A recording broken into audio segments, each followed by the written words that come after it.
Hello students, आज हम discuss करेंगे एविडेंसेस ऑफ एवोल्यूशन। और ये सेकंड टॉपिक है हमारे इस चैप्टर का। एवोल्यूशन के चैप्टर का हम जो है वो सेकंड टॉपिक आज हम स्टार्ट करेंगे और इस टॉपिक का नाम है एविडेंसेस ऑफ एवोल्यूशन। तो अब एवोल्यूशन के जो एविडेंसेस हैं वो क्या हैं, यानी कि कौन सी चीज़ है वो हमें बताती है कि एक्चुअली में एवोल्यूशन की जो थ्योरी है वो सही है और किन चीज़ों को के बुनियाद पे ये थ्योरी जो है हमें कही गई है, यानी कि ये थ्योरी इस थ्योरी को बयान करने के लिए कौन से एविडेंसेस हैं जो इसको सपोर्ट करते हैं।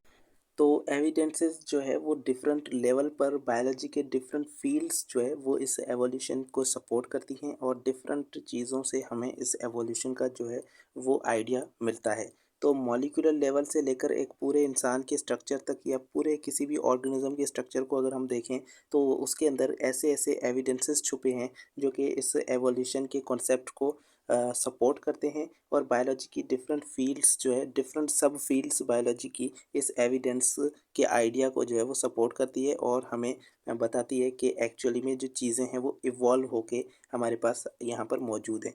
अब एविडेंस का एक एग्जांपल, एक एविडेंस जो है एवोल्यूशन का वो है बायोजियोग्राफी से, यानी कि इंसान जो हमारे पास अर्थ है, अब उस अर्थ पर जो ह्यूमंस बीइंग है या फिर जो भी ऑर्गेनिज़म हैं उनकी डिस्ट्रीब्यूशन किस तरह से मौजूद है। तो अर्थ पर जो ऑर्गेनिज़म्स की डिस्ट्रीब्यूशन है उससे हमारे पास एक आइडिया हमें मिलता है कि किस तरह से यहाँ पर एवोल्यूशन हुआ है और उसी वजह से ये इस तरह की अरेंजमेंट जो है वो मौजूद है इस अर्थ के ऊपर। तो distribution of different species on the earth provide evidence of evolution.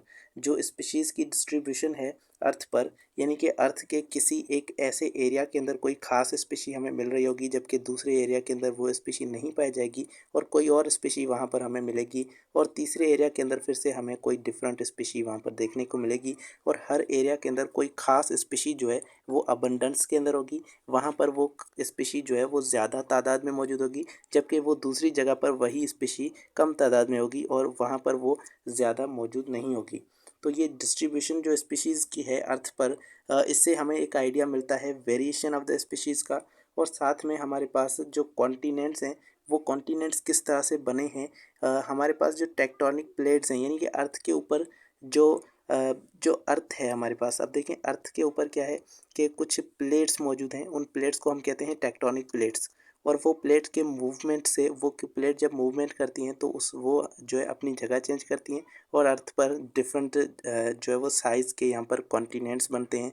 जो आपके पास कॉन्टिनेंट्स हैं वो इसी तरह से बनते हैं, इन टेक्टोनिक प्लेट्स की मूवमेंट होती है तो हमारे पास उनके बीच में जो जो अर्थ के अंदर जो लैंड के जो टुकड़े हैं उन लैंड के टुकड़ों की मूवमेंट होती है। अब ये ऊपर जो है ये लैंड के टुकड़े हैं, जब इनकी मूवमेंट होगी तो यहाँ पर अब देखें पहले अगर हमारे पास एक यहाँ पर फ्रेगमेंट था लैंड का तो यहाँ पर इसकी मूवमेंट से क्या होगा कि यहाँ पर दो फ्रेगमेंट बन जाएंगे और अब इस तरह से हमें दो कॉन्टिनेंट देखने को मिलेंगे।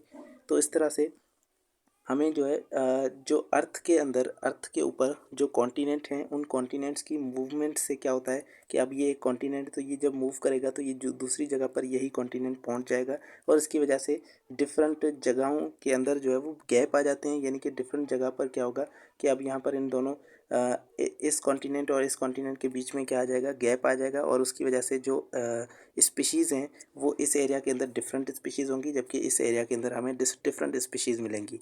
तो इन स्पीशीज़ की जो डिस्ट्रीब्यूशन है उनसे हमें एक आइडिया मिलता है एवोल्यूशन का। तो एक एग्जांपल से हम इस चीज़ को समझते हैं कि एक एग्जांपल है मार्सोपियल्स का। मार्सोपियल्स क्या हैं? मार्सोपियल्स एक तरह के मैमल्स हैं, एक तरह के ऑर्गेनिज्म हैं जिनके पास एक पाउच मौजूद होता है, जैसे कि कैंगरू के अंदर आपने देखा होगा या काओला, ये एक हमारे पास मार्सोपियल है। तो इनके अंदर अगर आप देखेंगे तो इनके पास एक पाउच मौजूद होता है, इनकी बैली पर यहाँ पर एक पाउच होता है जिसके अंदर वो अपने बच्चे को जो है वो रखते हैं और वहाँ पर प्रोटेक्ट करते हैं। इसके अंदर भी यहाँ पर एक पाउच मौजूद होता है इसकी बैली पर। तो ये पाउच जो है इन्हें हम पाउच्ड मैमल्स कहते हैं और ये मार्सोपियल्स जो है ये एक खास एरिया के अंदर पाए जाते हैं, जैसे कि अमेरिका के अंदर, ऑस्ट्रेलिया के अंदर और न्यूगोनिया के अंदर। तो ये तीन हमारे पास ऐसी जो है वो यहाँ पर एरिया बयान किए गए हैं जिनके अंदर ये मार्सोपियल्स अभी पाए जाते हैं। तो यहाँ पर अब इन तीन एरिया के अंदर मार्सोपियल्स पाए जाते हैं, लेकिन अगर हम ज्योग्राफी के हिसाब से देखें, currently said geographical location are separated from each other by Pacific Ocean. अगर हम देखेंगे तो ये 3 एरिया एक दूसरे से बहुत दूर मौजूद हैं। अभी के टाइम पे ये 3 एरिया एक दूसरे के बहुत करीब नहीं हैं, बल्कि बहुत दूर एक दूसरे से मौजूद हैं। अगर कोई ऑस्ट्रेलिया अगर यहाँ पर मौजूद है, तो अमेरिका बहुत दूर जो है वो इस कॉन्टिनेंट के अंदर ये मौजूद होगा। तो अमेरिका इतना दूर है और न्यू गिनिया भी यहाँ पर इतना दूर है, तो क्या इनके बीच में सिमिलरिटीज़ क्यों आ रही हैं? ऐसा क्यों है कि जो ऑर्गेनिज़्म इस ऑस्ट्रेलिया के अंदर पाया जा रहा है, वही ऑर्गेनिज़्म इस एरिया के अंदर भी पाया जा रहा है। तो ऐसा क्यों है? इनके बीच में जो सिमिलरिटीज़ हैं, वो किस वजह से आ रही हैं? तो यहाँ पर ये जो क्वेश्चन है, ये हमारे पास यहाँ पर अराइज़ होता है कि ये जो है ऑस्ट्रेलिया और अमेरिका और न्यू गिनिया, इनके बीच में तो एक ओशन मौजूद है, यानी कि ये पैसिफिक ओशन इनके बीच में आता है। और ये इम्पॉसिबल है इन मैमल्स के लिए कि ये मैमल्स जो है ये इस ऑस्ट्रेलिया से इस अमेरिका में जाएं और ऑस्ट्रेलिया से ये न्यू गिनिया के अंदर जाएं, ये बिल्कुल इनके लिए इम्पॉसिबल है। तो ऐसा कैसे हो गया कि ऑस्ट्रेलिया में रहने वाले जो ये मार्सोपियल्स हैं, ये हमें अमेरिका के अंदर भी दिखते हैं और न्यू गिनिया के अंदर भी यही मैमल्स हमें दिखते हैं? तो ऐसा कैसे पॉसिबल है इतने लार्ज डिस्टेंस तक ये जो है मैमल्स जाएं? So how could they end up these locations now where between them? तो इसका जो आंसर है हमारे पास वो है एवोल्यूशन। यानी कि अगर हम फॉसल रिकॉर्ड्स को देखते हैं, अगर हम कॉन्टिनेंट्स को देखते हैं कि पहले किस तरह की कॉन्टिनेंट्स की अरेंजमेंट मौजूद थी अर्थ पर, तो एक अर्थ पर एक सबसे बड़ा कॉन्टिनेंट होता था, एक ही कॉन्टिनेंट होता था अर्थ पर, और इस एक कॉन्टिनेंट को हम कहते थे पेंजिया। ये पेंजिया एक कॉन्टिनेंट था, ये सिंगल पीस ऑफ लैंड था जो अर्थ पर मौजूद था। और अब इस पेंजिया पर जितने भी मैमल्स थे, जितने भी ऑर्गेनिज्म थे, वो साथ में ही रहते होंगे।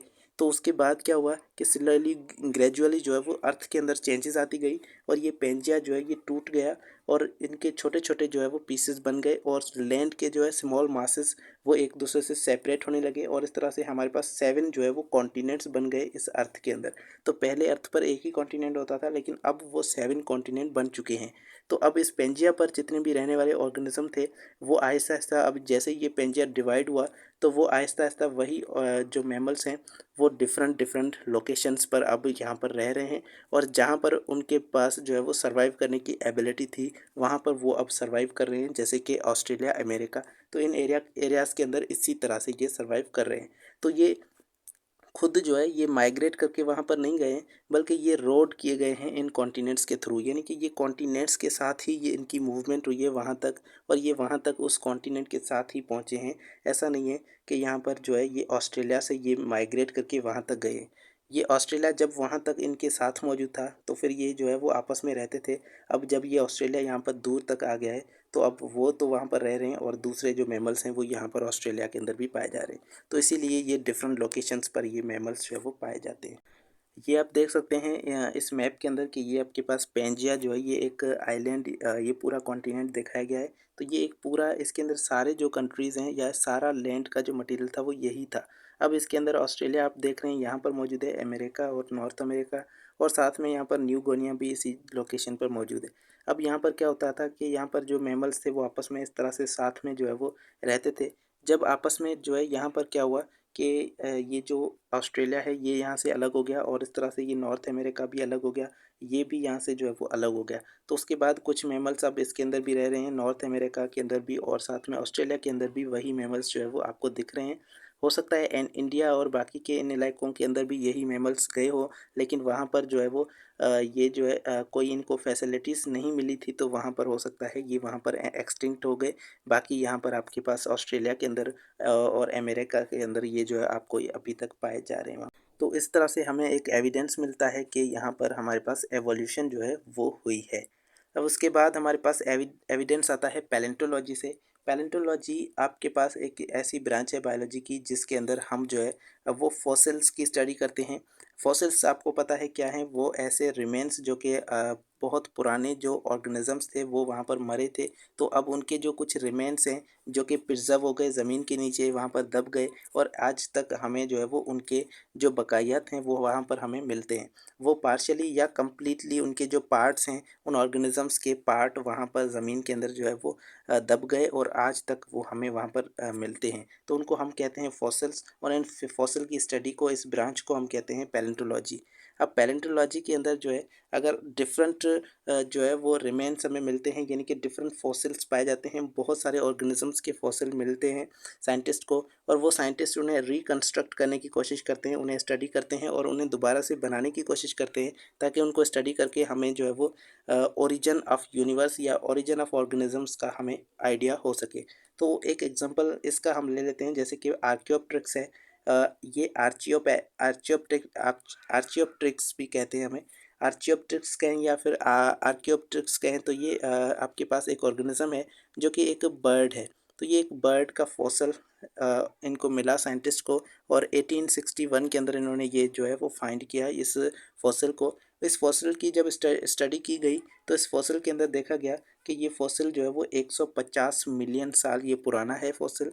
और इनको अब इससे आइडिया लगा कि 150 मिलियन साल भी वहाँ पर पुराने जो है वो बर्ड्स भी वहाँ पर होते होंगे। तो 150 मिलियन साल पहले जो है वो ये बर्ड्स इवॉल्व हुए थे। तो इस तरह से ये इन्हें आइडिया हो हुआ इससे।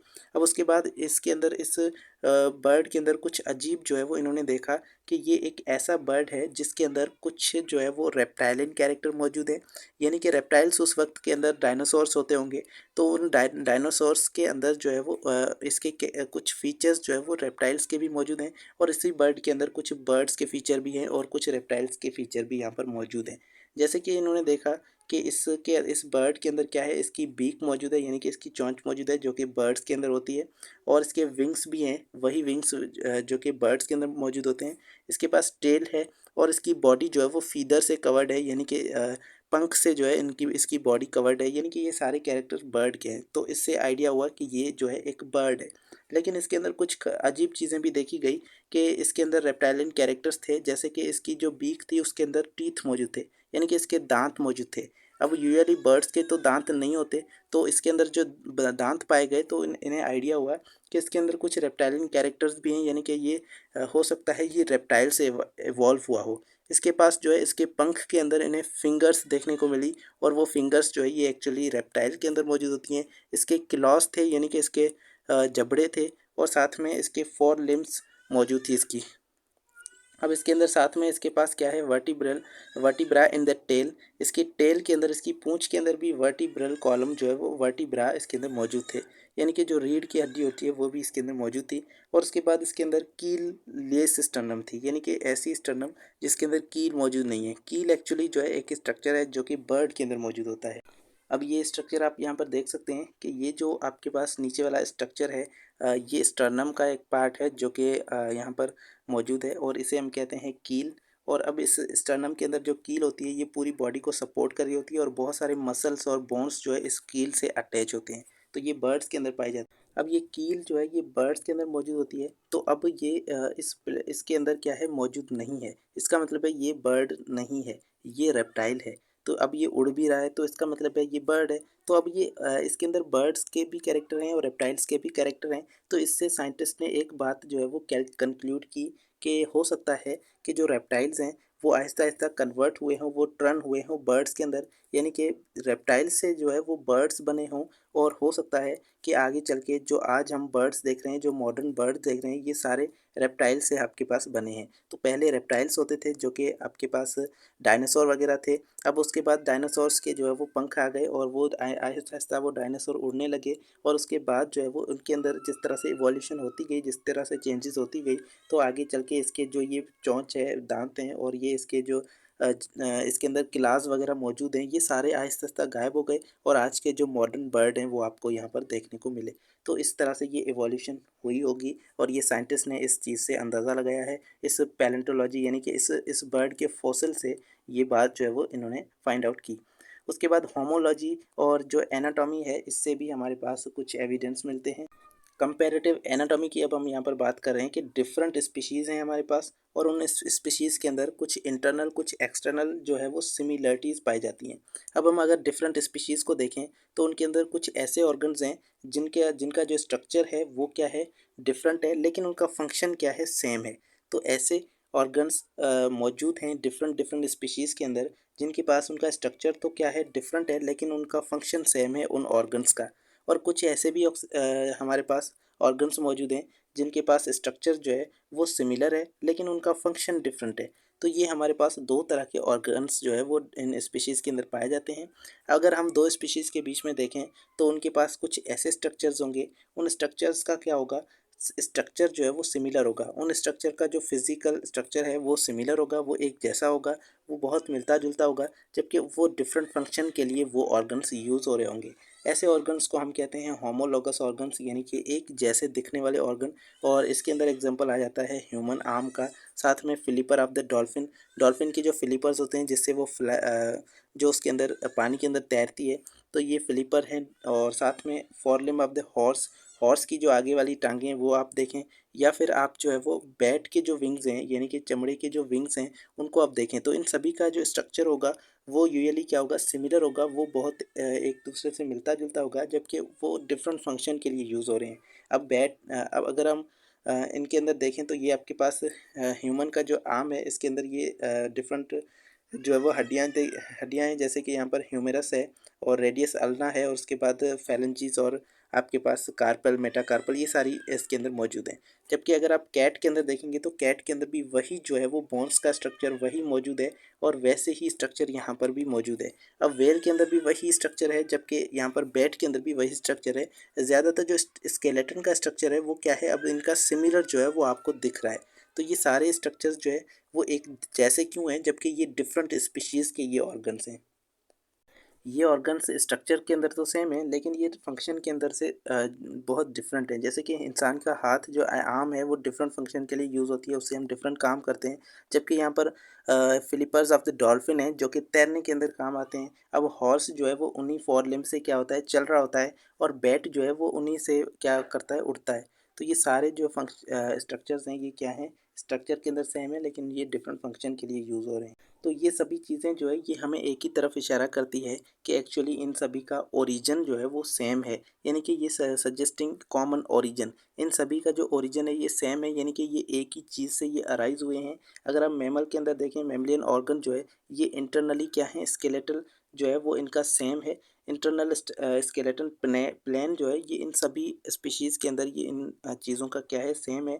और इनके अंदर पेंटाडक्टाइल जो हैंड्स हैं वो हमें मिलते हैं, यानी कि 5 उँगलियों वाले हाथ। तो इन सभी लिम्ब्स के अंदर अगर आप देखेंगे तो 5 जो है वो उँगलियों वाले यहाँ पर ये स्ट्रक्चर्स मौजूद हैं सारे, और इनका लेकिन फंक्शन क्या है, डिफरेंट है। तो हो सकता है इन सभी का क्या हो, कॉमन ओरिजिन हो, ये एक ही चीज़ से ये अराइज़ हुए हों और उसके बाद ये डिफरेंट डिफरेंट फंक्शन के अंदर यूज़ होते गए। जैसे कि रिक्वायरमेंट थी, जिस चीज़ के अंदर उनको यूज़ करने की रिक्वायरमेंट थी उस ऑर्गेनिज़्म को, तो उसी के अंदर वो उस हैबिटेट के हिसाब से वो वैसे उनका फंक्शन जो है वो डिफरेंट होता गया। तो उसके बाद आज तक उनका जो फंक्शन है वो क्या हो गया है, डिफरेंट हो गया है। ऐसे इवोल्यूशन को हम कहते हैं डाइवर्जेंट इवोल्यूशन, जिसमें एक ही ओरिजिन से निकले हुए डिफरेंट स्ट्रक्चर्स जो है वो आगे चल के डिफरेंट फंक्शन के अंदर जो है वो काम कर रहे होते हैं। तो ये डाइवर्जेंट इवोल्यूशन कहलाता है। और ऐसा अब इस पूरे चीज़ को देखने के बाद हमें ये आइडिया होता है कि एक्चुअली ये क्या हुए हैं, सारे इवॉल्व हुए हैं। ये जो है सारी स्पीशीज़ जो है वो डिसेंडेंट हैं फ्रॉम कॉमन एंसेस्टर। इन सभी के जो एंसेस्टर हैं, आबाव अजदाद हैं, वो क्या हैं, सारे सेम हैं। और इनके अंदर इसीलिए ये जो है सिमिलर स्ट्रक्चर्स इनके अंदर हमें देखने को मिलते हैं। वरना अगर हम इवोल्यूशन को कंसीडर ना करें तो ऐसी दूसरी कोई भी चीज़ नहीं है जो कि हमें ये बता सके, ये चीज़ हमें एक्सप्लेन कर सके कि ये सिमिलरिटीज़ जो है ये क्यों आ रही हैं इनके अंदर। और ऐसा क्यों है कि टेट्रापॉड्स जो है, जो कि 4 पैरों पर चलने वाले ऑर्गेनिज्म हैं, उनके पास सभी के पास पेंटाडक्टाइल हैंड्स मौजूद हैं। तो ऐसा क्यों है कि 5 उँगलियों वाले हाथ जो है वो इन सभी टेट्रापॉड्स के अंदर मौजूद हैं। ये सिमिलरिटीज़ आखिर क्यों आ रही हैं, इवोल्यूशन के बगैर इसका कोई आंसर नहीं है। तो ये हमारे पास होता है डाइवर्जेंट इवोल्यूशन। दूसरा है कन्वर्जेंट इवोल्यूशन, इसको हम देखते हैं। ऐसे ऑर्गन्स जो कि क्या हैं, कुछ स्पीशीज के अंदर ऐसे ऑर्गन्स मौजूद हैं जो फंक्शन के अंदर सिमिलर हैं, एक ही काम के लिए वो ऑर्गन्स यूज हो रहे हैं, लेकिन उनका एनाटॉमिकल जो डिफरेंस है वो मौजूद है वहाँ पर, यानी कि वो स्ट्रक्चर के लिहाज से वो बिल्कुल ही डिफरेंट है लेकिन वो सेम फंक्शन के लिए यूज़ हो रहे हैं। ऐसे ऑर्गन को हम कहते हैं एनालॉगस ऑर्गन। और जैसे कि इसके अंदर हमारे पास एग्जांपल हैं कि जो विंग्स हैं इंसेक्ट के, एक इंसेक्ट के विंग, साथ में बैट के विंग और बर्ड के विंग, ये बहुत ही डिफरेंट होते हैं एक दूसरे के। और ये ऐसा इसलिए है क्योंकि ये जो है इनकी ओरिजिन डिफरेंट है। ये डिफरेंट डिफरेंट जो है वो ओरिजिन से आए हैं। और इंसेक्ट के जो फीदर्स हैं, इंसेक्ट जो है वो बिल्कुल ही डिफरेंट हैं दूसरे बर्ड से।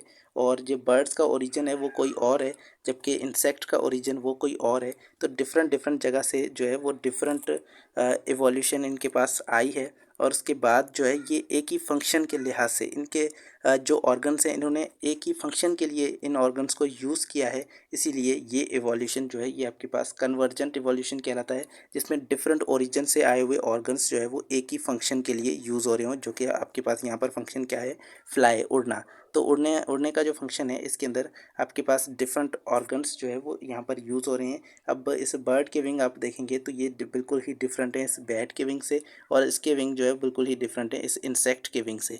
तो ये डिफरेंट है, लेकिन फंक्शन के लिहाज से ये बहुत ही सिमिलर हैं। एक और आपके पास एग्जांपल है जो कि एविडेंस आता है मॉलिक्यूलर बायोलॉजी से। मॉलिक्यूलर लेवल पर अगर आप देखें कि सेल के अंदर कौन से मॉलिक्यूल्स मौजूद हैं, तो ये भी हमें बहुत एक इम्पॉर्टेंट जो है वो यहाँ पर एविडेंस देता है इस एवोल्यूशन के बारे में। तो अगर आप देखें कि मॉलिक्यूल्स की अगर आप स्टडी करें, सेल और उसके ऑर्गेनेल्स की स्टडी करें, तो वो ज़्यादातर सारे ऑर्गेनिजम्स के अंदर वो जो स्ट्रक्चर्स हैं वो सेम है। सेल की जो कंपोजिशन है वो यूनिसेलुलर के अंदर भी वही है। और आगे चल के मल्टी सेलुलर के अंदर भी ज़्यादातर कंपोजिशन वही हमें मिल रही है। और अगर हम दूसरा एक एग्जांपल लें जेनेटिक कोड का, तो जो जेनेटिक कोड है वो यूनिवर्सल कोड है। वो हर ऑर्गेनिज्म के अंदर वो कोड जो है वो हमारे पास सही होता है, सेम होता है। अगर एक कोड है, एक ट्रिपलेट का कोड है, अगर AUG कोड जो है, ये जिस अमाइनो एसिड को यहाँ पर इंसान के अंदर ये कोड कर रहा होगा, वही अमाइनो एसिड ये बैक्टीरिया के अंदर और बाकी ऑर्गेनिज्म के अंदर भी वही जो है वो अमाइनो एसिड ये कोड कर रहा होगा। तो जो जेनेटिक कोड है वो हम सभी ऑर्गेनिज्म के अंदर सेम है। और जो प्रोटीन है, प्रोटीन की नेचर है, और अमाइनो एसिड्स हैं, ये सभी के अंदर क्या है, सेम है। सभी ऑर्गेनिज्म के अंदर ये क्या है, यूनिवर्सल हैं।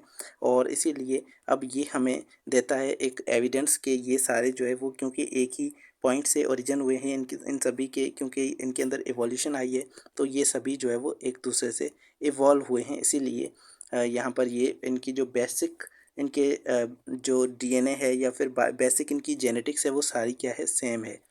अगर हम एक एग्जांपल के तौर पे इस चीज़ को बयान करें, तो अगर हम एक mRNA लेते हैं और वो हेमोग्लोबिन बनाने की प्रोटीन है। हेमोग्लोबिन प्रोटीन बनाने के लिए हम ये mRNA की एक जीन लेते हैं। इस जीन को अगर हम बैक्टीरिया के अंदर इंसर्ट करते हैं, और ये बैक्टीरिया क्या है, ई कोलाई बैक्टीरिया। आपको पता है कि ई कोलाई बैक्टीरिया जो है ये नेचुरली ये हीमोग्लोबिन प्रोटीन को नहीं बनाता। अगर हमने ई कोलाई के अंदर जो है वो इंसर्ट कर दी है ये RNA, हेमोग्लोबिन बनाने की RNA, तो ये अगर हमने इसको इसके अंदर ये इंसर्ट कर दी, तो ये बैक्टीरिया बिल्कुल ही हीमोग्लोबिन बनाने लगेगा। तो ऐसा हमारे पास क्यों है?